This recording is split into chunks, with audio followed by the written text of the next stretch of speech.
গোবিন্দভোগ ধান চাষের প্রাথমিক পর্যায়ে জমির যত্ন নেওয়া চলছে সবারই। একবার করে চাষ দেওয়া হয়ে গেছে, এবারে আর একটা চাষ দিয়ে রোয়া হবে। এই যে সব আল তোলা হয়েছে, এই যে সব আল তোলা হয়ে গেছে।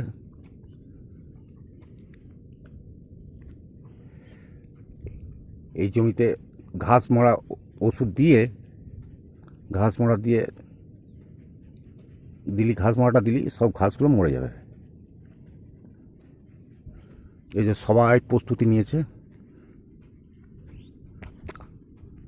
আর 10 দিনের মধ্যে জমি সব রোয়া শেষ হয়ে যাবে।